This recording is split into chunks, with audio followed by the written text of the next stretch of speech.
This is a case analysis presentation. Paul Levy taking charge of the Beth Israel Deaconess Medical Center by Brian Hall, submitted for Paul 510 on May 1st, 2018. The goal of this analysis is to identify and assess a number of practices that were employed both by Paul and by previous leadership at Beth Israel Deacon Medical Center, and to see what the final takeaway as to what makes for good or poor management choices. We'll begin with a summary, and in what we find here is Beth Israel Deaconess Medical Center was looking for a new CEO in 2001. They were part of the Care Group system, which was a holding company, and on the brink of being sold to a for-profit hospital after 4 consecutive years of $50 million plus losses.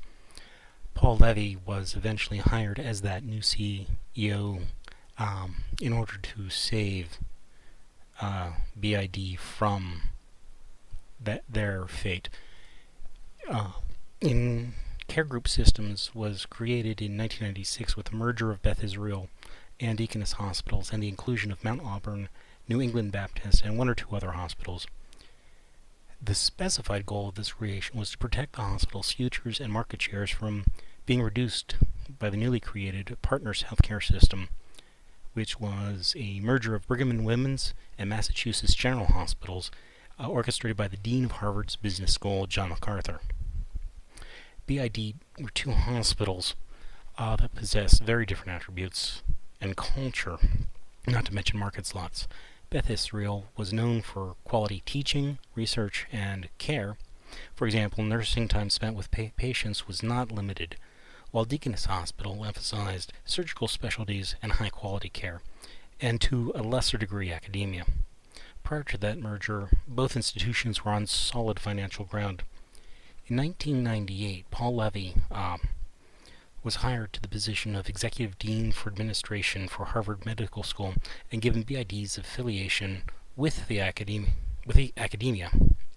This gave him a unique position to objectively observe decisions that BID made over the next 3 years. Additionally, he was appointed to a steering committee at BID, which yielded further insights. Areas to discuss and explore come out of the Paul Levy case. One is to know your organization, the culture, its core values, its market niche. Second is transparency and inclusion. 3 and 4 are interesting because they're tied together. 3 is the use of the media, as Paul did. And 4 is information control, an issue he had with the COO, and certain things that he did with what he let people know when. And 5th is accountability and teaching opportunities. So if we look at knowing the organization, what we have here is probably the one negative public management critique that I had in this case, and that was by the previous management that allowed Paul to come in the first place. And by not recognizing the cultural differences between Beth Israel and Deaconess hospitals, leadership focused on clinical interjection that caused both hospitals to experience what John Meyer and Brian Rowan described as institutional isomorphism. As Beth Israel administrations enforced new rules upon Deaconess without being collective within the merger, they encountered tremendous resistance. Rules, goals, myths were being changed as the staff changed on the staff rather than by the staff. So coordination and central control within the organization suffered, even as administrative legitimacy suffered. For example, if a new rule was put in place, a chief or someone in a role would simply do an end around. They'd simply complain to a board member, and that board member, who wasn't involved in policy at the time, but involved in day-to-day activity, when convinced, would overturn that new rule. Something else we're looking at, though, more in a positive light, is what Paul brought to Beth Israel BID in the first place. That was clarity of understanding of the situation. He spent 3 years at Harvard in a position that allowed him to observe what was going on there. And he constantly saw that administration would put new rules or recovery plans in place, and they would never be implemented. So he knew one of the challenges he faced going in was how to make sure these things get implemented. So during his second meeting with the search committee, he says the board has to be shrunk. The board has to get out of day-to-day management of the operation of the hospital. So therefore, they're not going to be able to control what's going on. And as I was doing the analysis, I found a theme that Paul Levy himself acknowledged the important aspect of understanding the core values of the organization. Understanding these values allows the manager to frame any issue that's encountered as one lying within those core values. By hitting these stress points, it creates teamwork, it frames the issues that the employees and managers must deal with, and it leads to more organizational success. It's not enough to say you care for doctors and nurses and clinical staff, because it's a lifelong calling. It's as close to a religious calling, Paul Levy says, as there is out there without being specifically religious. Additionally, this works both ways, as a negative example of prior administration and as a positive for Paul, because Paul understood the market niche of BID. So what they did is immediately upon assuming the position of CEO, he lays off 150 people, but he refuses to include nurses or clinical staff in those initial layoffs. He understands their importance in this providing high-quality care, which is what BID is known for specifically in the marketplace. This reinforces their position in the public eye. Conversely, one of the recovery plans that the prior administration was trying to do was to eliminate the OB department, which at Beth Israel is 5,000 births a year. It's a known element of BI. And fortunately, that plan didn't bear fruit, because if it had, it would have probably destroyed BI in the marketplace even before Paul came to power. As an incoming new CEO, Paul Levy understood the need for him to have a position of integrity.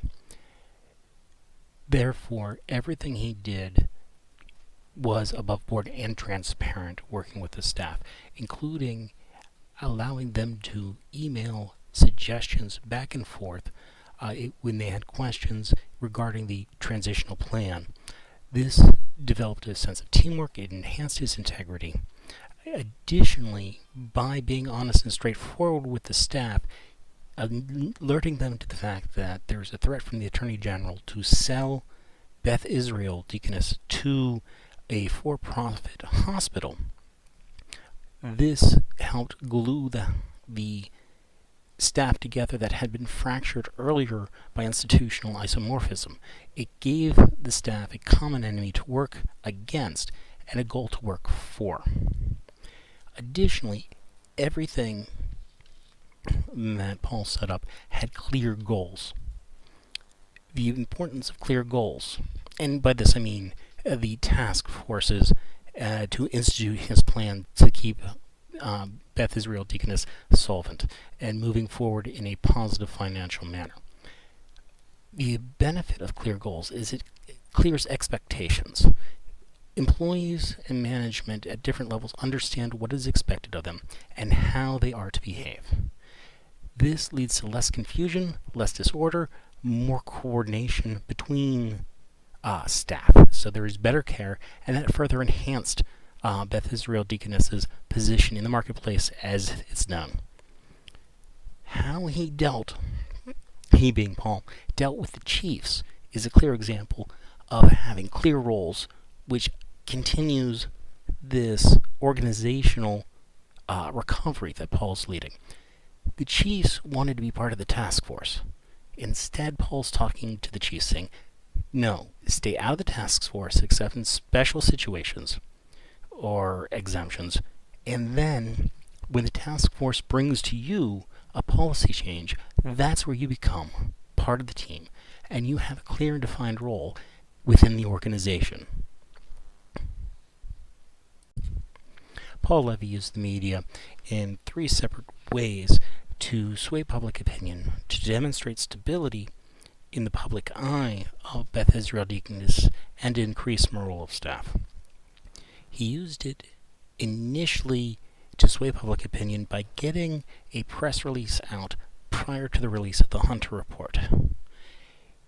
This attempt, and many others like it, kept the public in a favorable view of where Beth Israel Deaconess was, even if they had fiscal problems. They were able to say, we have problems, but we are being proactive about it. It further enhanced his integrity by being seen as a straightforward, honest person. It continued with the fact that with the initial layoffs were not in clinical positions.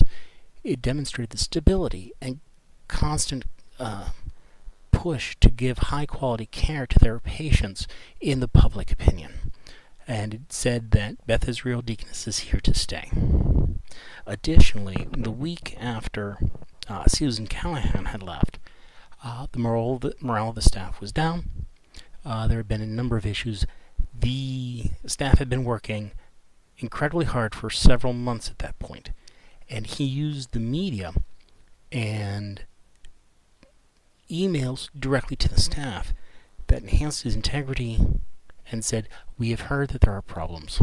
We are going to keep working with you, and we're working on solutions to those problems, and that bought him time. Additionally, directly in the media, he announced the Glover acquisition the week after Susan Callahan was terminated, and that put to bed any disquiet, any discomfort that the staff had that what is the guy in charge doing? We just lost our COO and we're not sure why.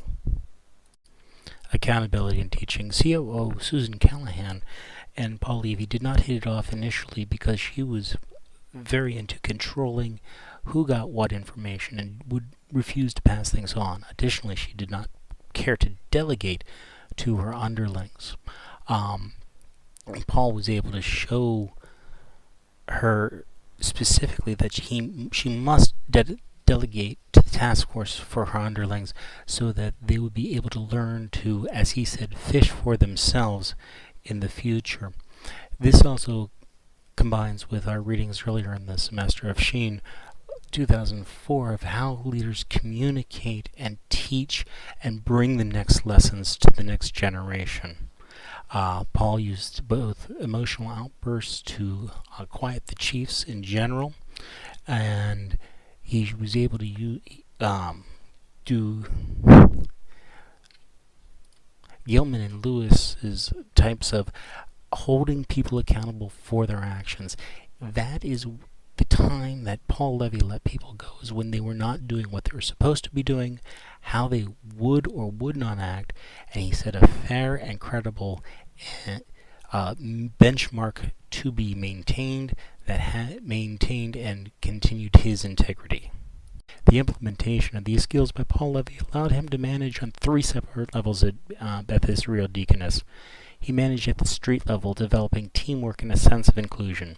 He managed at the hospital level, setting clear goals and defining the roles of those around him. And finally, he managed at the global level, developing a president's group to combat the real threat that care group posed to Beth Israel Deaconess and the affiliated hospitals. The ability to multi-level manage an organization is perhaps Paul Levy's greatest lesson to public managers. Thank you for your time, and I hope this has been well worth it.